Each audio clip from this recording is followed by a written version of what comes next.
네, 여러분 안녕하십니까. 참 여의도 벚꽃이 지금 막 하나둘 꽃망울이 터지고 있습니다. 주말에 한번 좀 와보시면 좋을 것 같고요. 오늘은 이제 특별히 정말 아주 이 부자의 감각, 아주 섹시한 책을 작년에 나온 책이죠. 예, 작년 여름에. 예, 이런 책을 쓰신 작가님을 한번 모셨습니다. 이천 작가님, 아주 바쁘신데 어렵게 모셨습니다. 안녕하십니까? 네, 안녕하세요. 네. 예.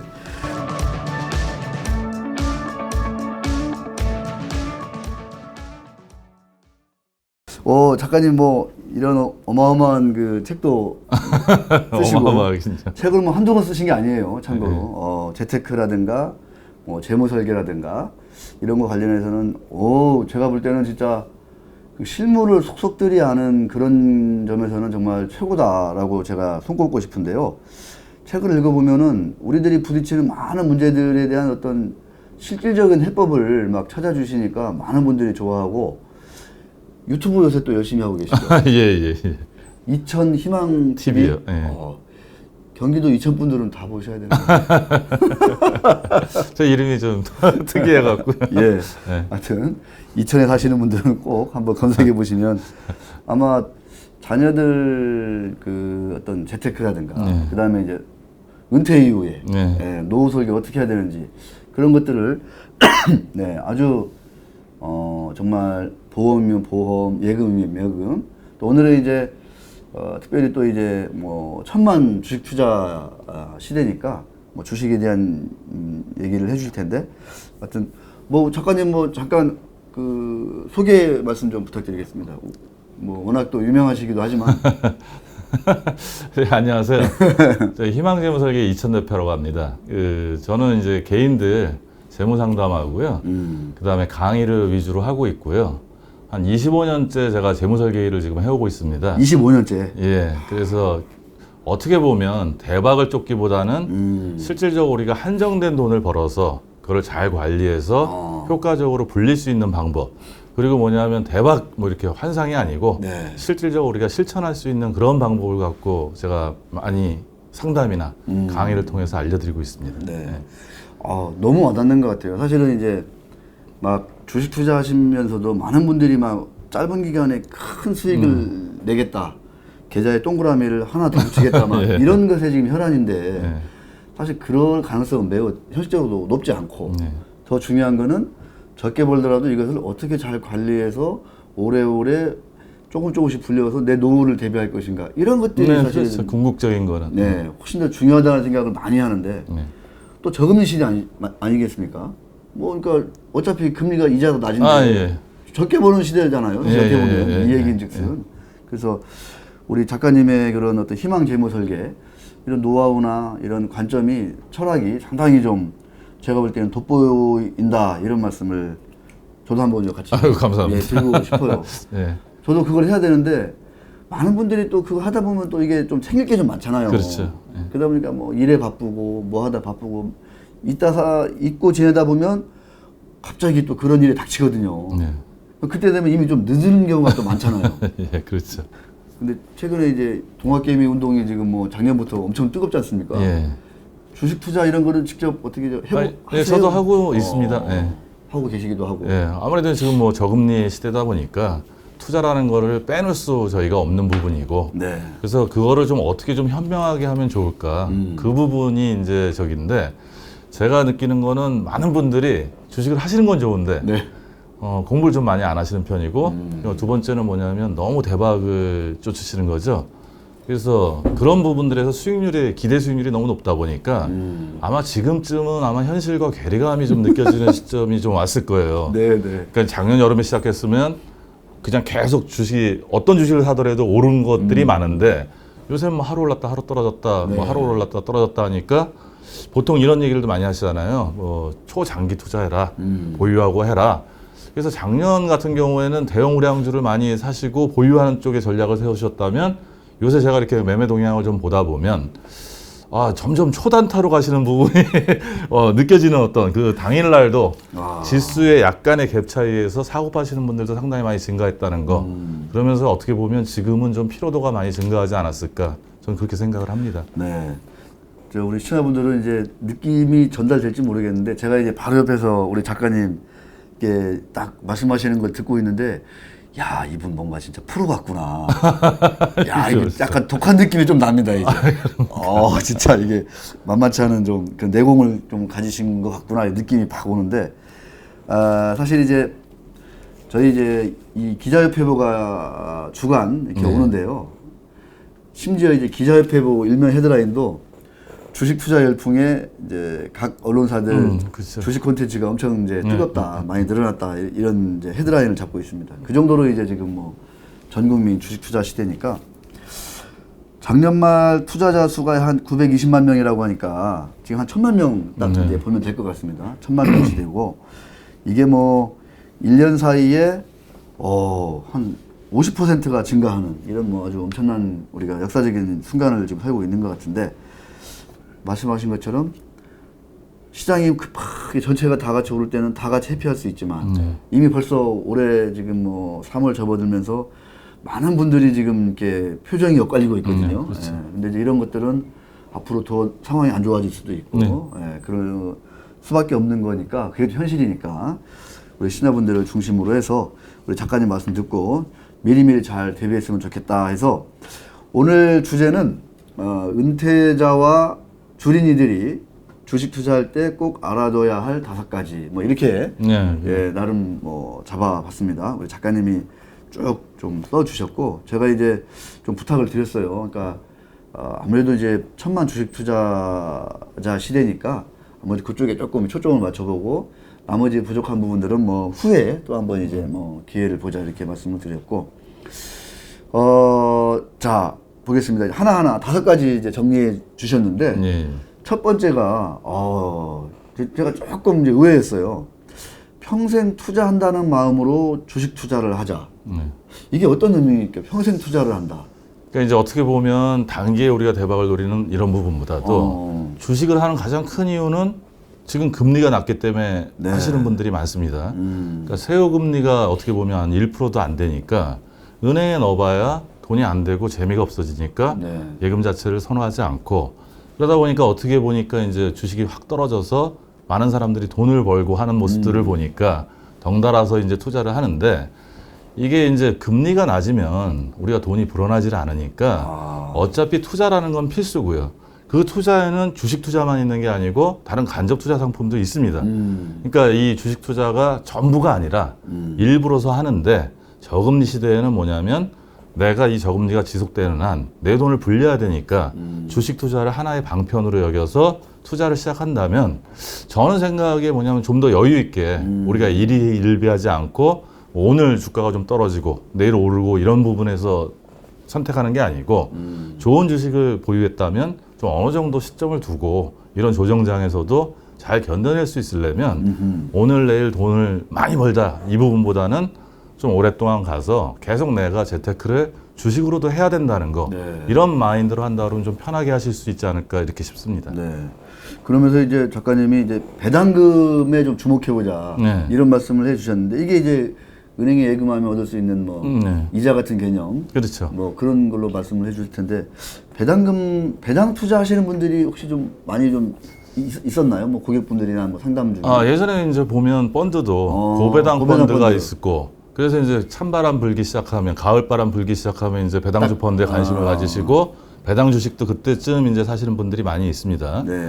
그러면 현재 예금 금리가 1% 정도 되는데 배당금 평균이 제가 알기로는 한 2.5% 정도가 되고요. 우선주 같은 경우는 의결권이 없는 대신에 배당을 더 많이 주는 어떤 그런 부분이 있기 때문에 주가에 떨어지고 올라가고에 너무 신경 쓰시기보다는 뭐 은행 예금이자보다는 더 많이 받을 수 있는 배당 투자가 있고 더불어서 우리가 가격을 잘 사서 보유하다가 주식의 시세 차익까지 얻을 수 있다 그러면 주식 투자로 저는 성공할 수 있다고 생각을 합니다. 야, 우선주까지 또 말씀을 해 주셨습니다. 사실은 이제 이런 것들이 좀 많이 정착되려면 이제 뭐 외국 기업들이 많이 하는 뭐 분기 배당이라든가 뭐 이런 것들이 좀 많이 좀 이제 상장사들이 좀 늘어나고 많이 늘어나는 추세입니다. 알겠습니다. 배당이건 이자건 이 세금도 중요하잖아요.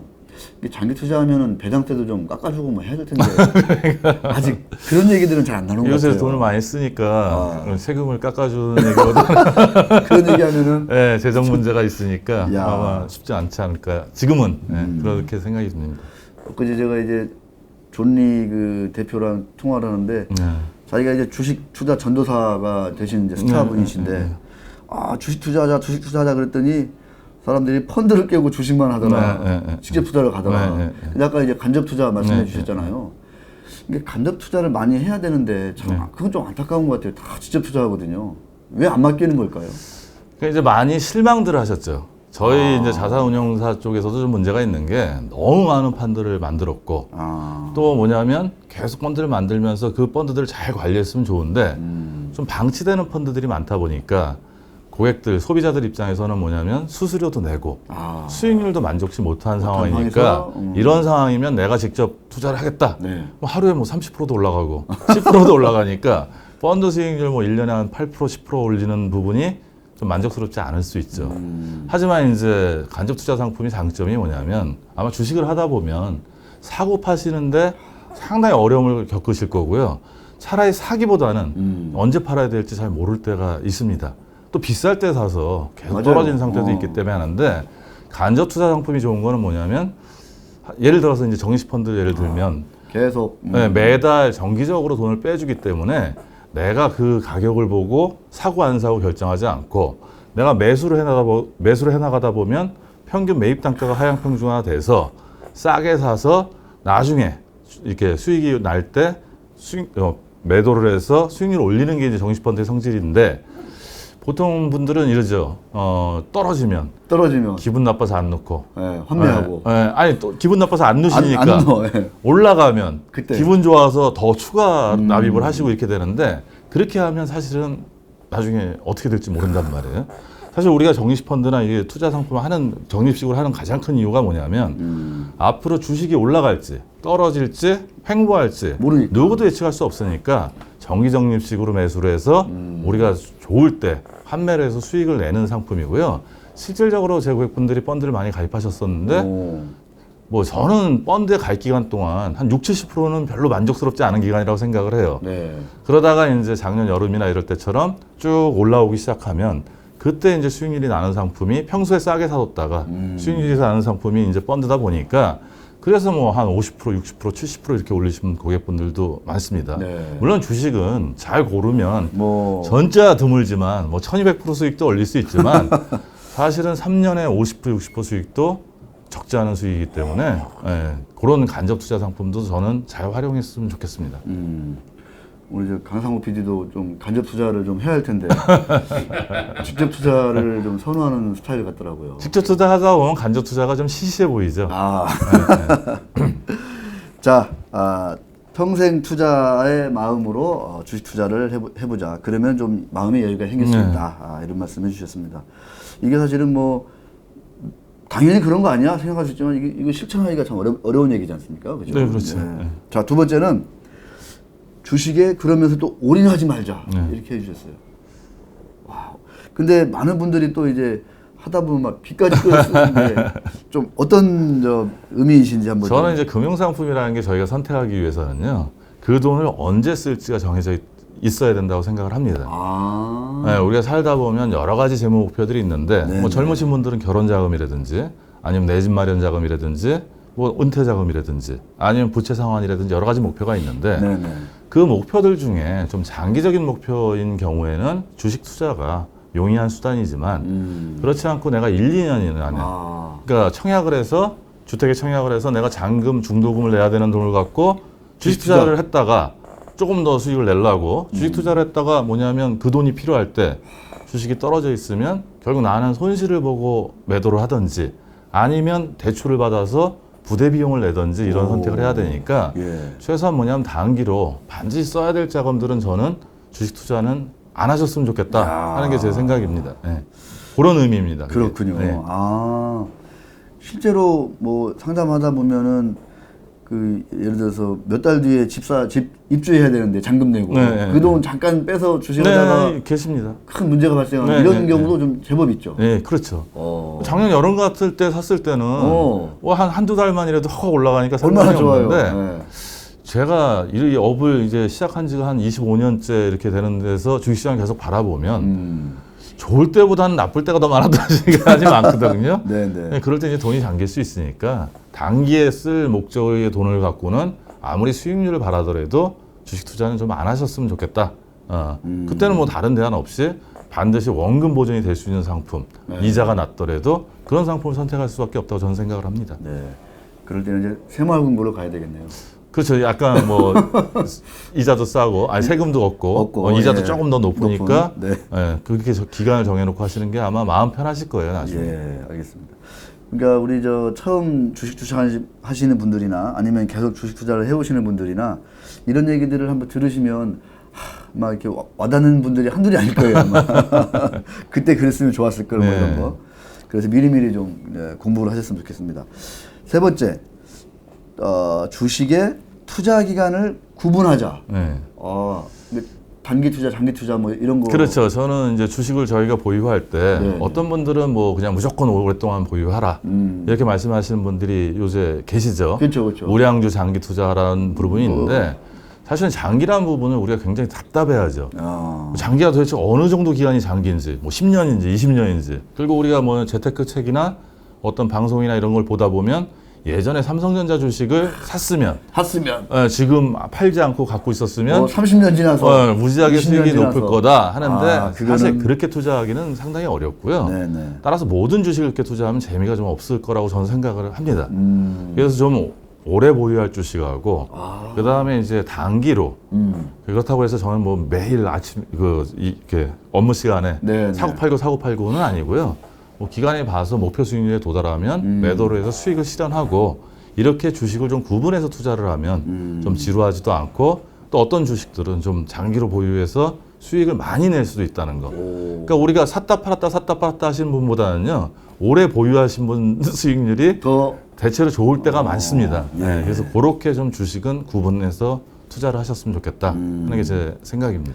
그러니까 어떤 주식을 장기로 가져가고 어떤 거는 좀 단기로 하고 이거를 참 이렇게 소팅한다고 그러나 구분하는 것도 사실은 좀 만만치 않은 좀 노력이 필요한 거잖아요. 그렇죠. 그래서 그 구체적인 거는 우리 작가님께 따로 연락을 취하시면 될 것 같습니다.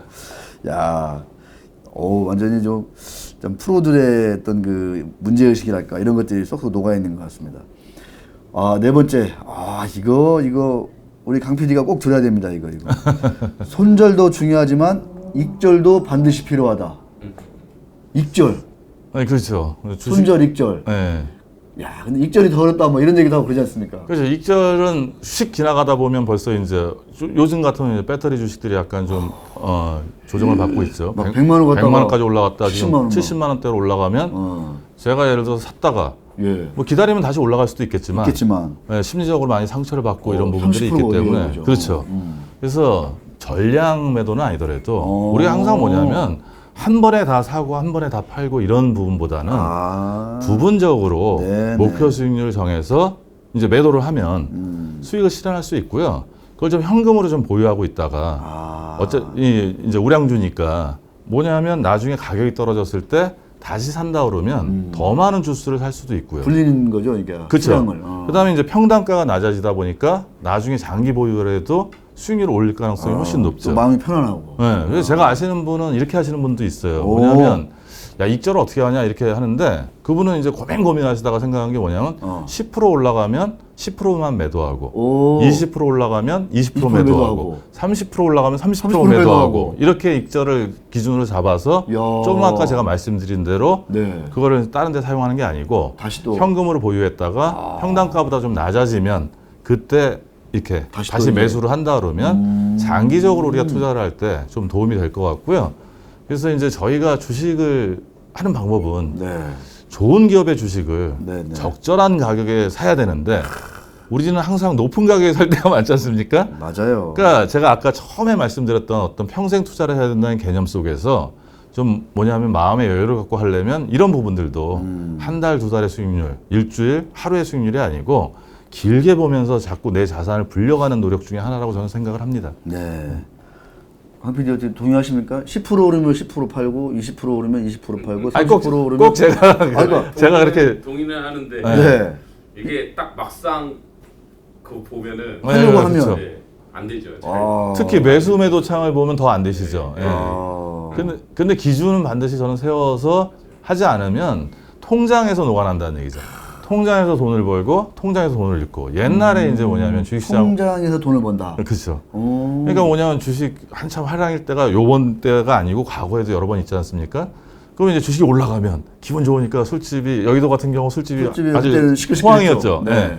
근데 결국 뭐냐면 통장 속에서 나중에 주식이 떨어지면 또 그냥 결국 내 주식의 가격도 떨어지고 내 현금도 다른 돈으로 사용했기 때문에 네. 손해를 더 크게 볼 수가 있죠. 그래서 저는 생각할 때 뭐냐면 익절을 일정 부분 실현을 해서 수익이라는 걸 자꾸 제가 느껴봐야지 투자에 성공을 하는 거지.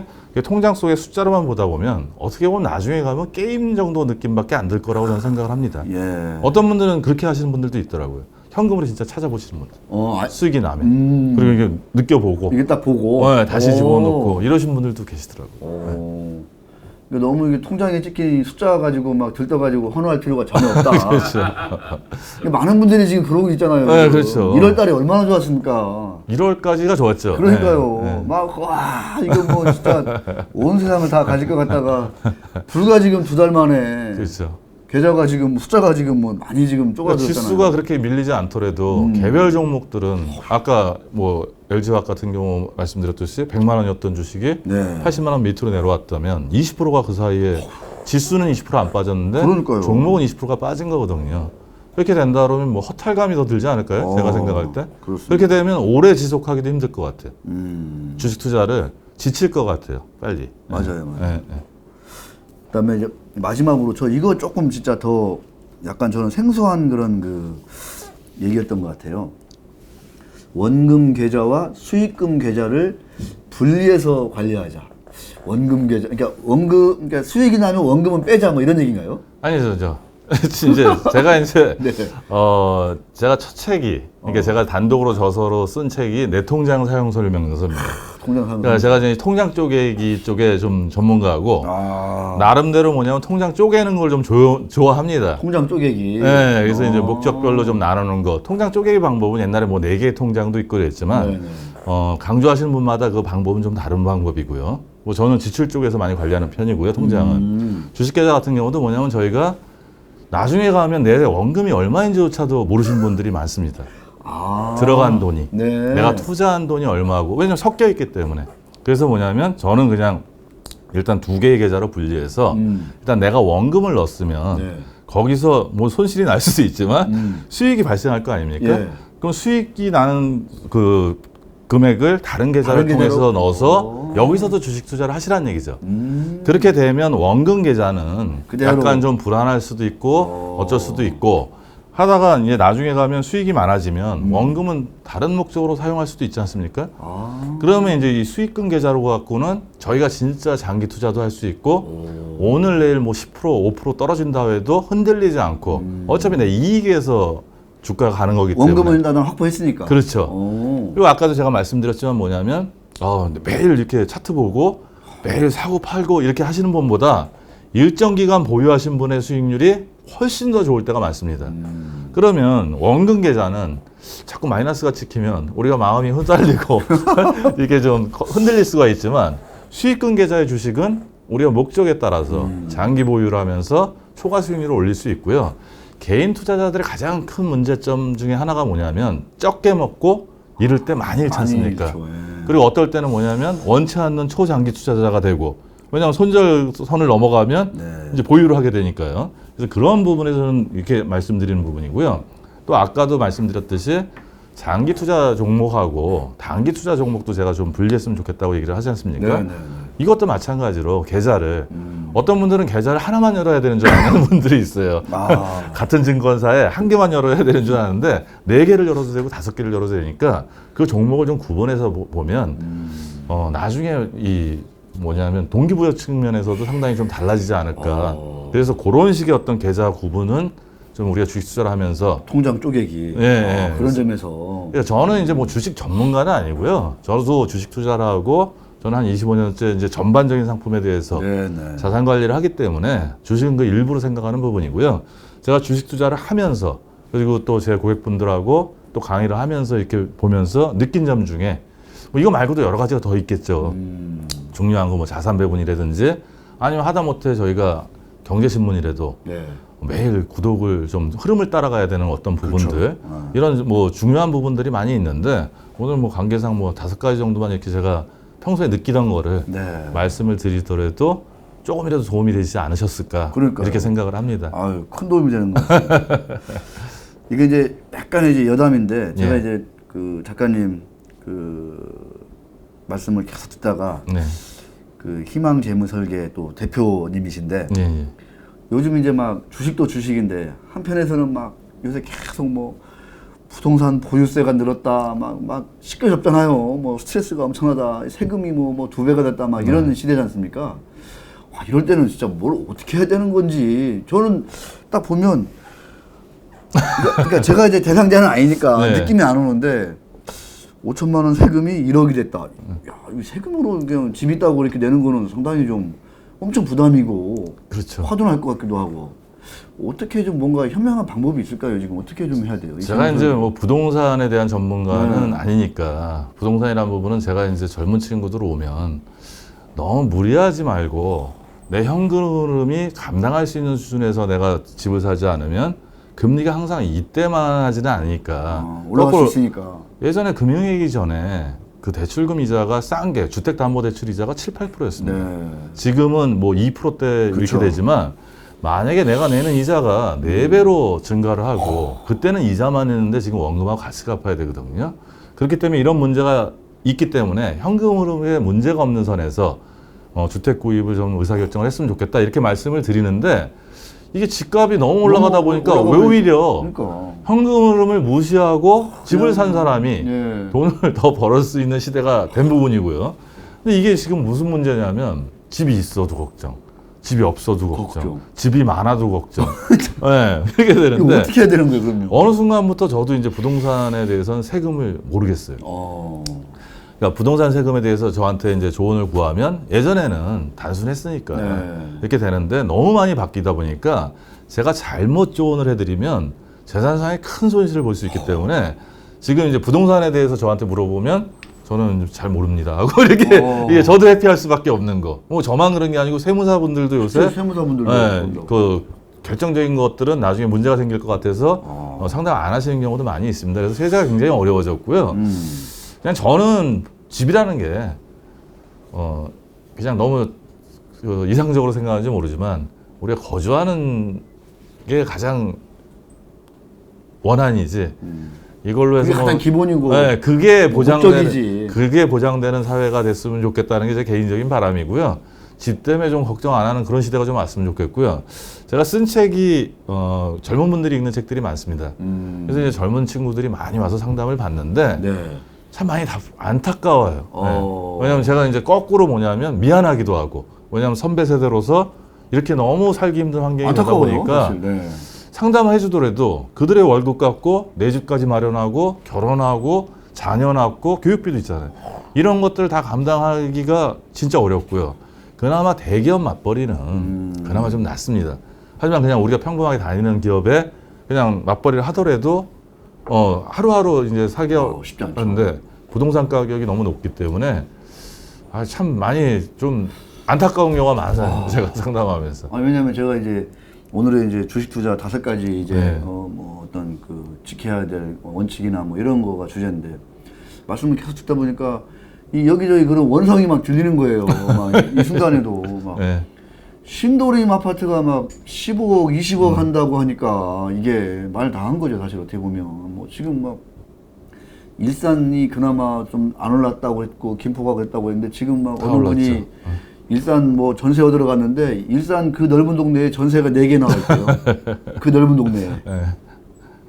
와, 오늘 전화하고 나서 예 잠시 후에 연락드리겠습니다. 그러면 500만 원 오르고 이게 지금 사례 경험담들인데 이럴 때 어떻게 희망적인 재무 설계를 할 수 있을까? 좀 막 그런 생각이 들어가지고 여쭤본 거예요. 근본적으로 지금 주식 투자가 열풍이 부는 가장 큰 이유가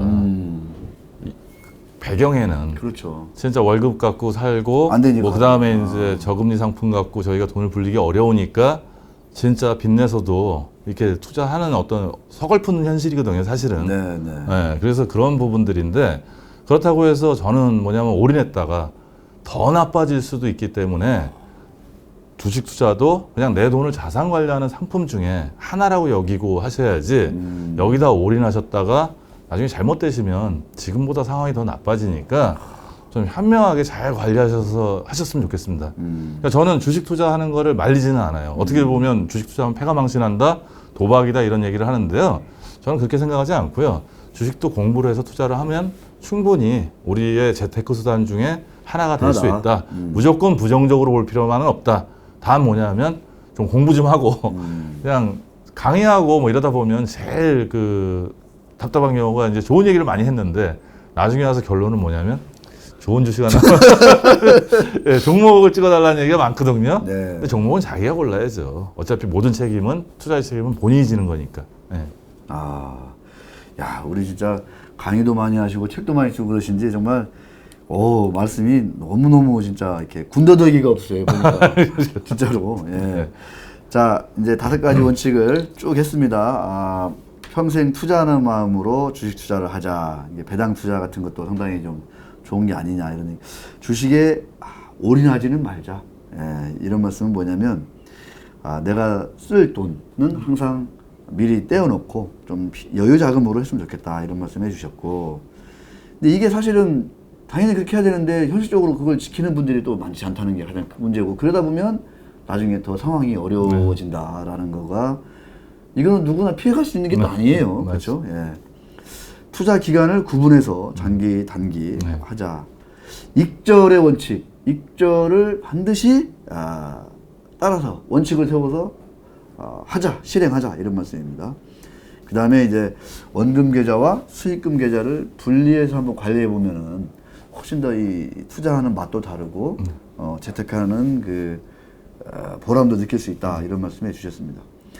마지막으로 여기다가 이제 보너스, 우리 작가님 어렵게 모셨으니까 이 책이 이제 부자의 감각이에요. 그래서 이제 한 30년 가까이 뭐 많은 그 상담을 하셨고 또 여러 가지 케이스를 접하면서 해결책을 뭐 제시해 주느라 벌써 이제 한 뭐 30년 가까이가 흐른 건데, 그 중에는 이제 물론 실패하신 분들도 많이 왔겠지만 또 적지 않은 분들이 또 이제 성공해가지고 부자가 돼가지고 이제 뭔가 이제 그 대표님께, 작가님께 와가지고 뭐 한번 컨설팅 해달라 뭐 이렇게 하는 고객들도 많았을 것 같습니다. 이번 주제, 오늘 주제에 좀 맞춰서 주식 투자를 해서 부자가 된 사람들의 어떤 감각, 부자의 감각이라고 해야 될까요? 이런 거는 좀 어떤 좀 느낌이 좀 있던가요? 좀 그 감각, 주식 부자의 감각. 그러니까 이제 어떻게 보면 이 책에 이제 그 쓰게 된 배경은요. 제가 많은 분들 상담하고 강의를 하면서 느낀 거는 뭐냐면 돈은 결국 심리에 좌우된다. 결국 이제 심리 부분, 아까 이제 제가 정시펀드 예를 들면서 올라가면 기분이 좋아갖고 욕심이 나니까 추가 납입을 하고 떨어지면 손실을 볼까봐 두려워서 돈을 넣어야 될 때 넣지 않는 어떤 기본과 원칙을 지키면서 투자를 하면 반드시 성공할 수 있는데, 우리가 항상 뭐냐면 기본과 원칙을 좀 무시하고 결과만 갖고 이렇게 상품을 정하다 보니까 이제 문제가 항상 생겼던 것 같아요. 그래서 주식도 마찬가지로 제일 중요한 건 뭐냐면 멘탈을 잘 관리하신 분들. 그러니까 떨어질 때 놀라서 후다닥 팔고 뭐 또 벌었다고 뭐 그걸 또 이제 땡겨서 이제 확 쓰고 뭐 이러신 분들이 아니고 기본적인 원칙과 기준을 지켜갖고 충실하게 오랫동안 이행하신 분들이 저는 주식으로 돈을 버신 분들 같습니다. 네. 심리를 알면 돈이 보인다. 뭐 이런 말씀도 해주셨습니다.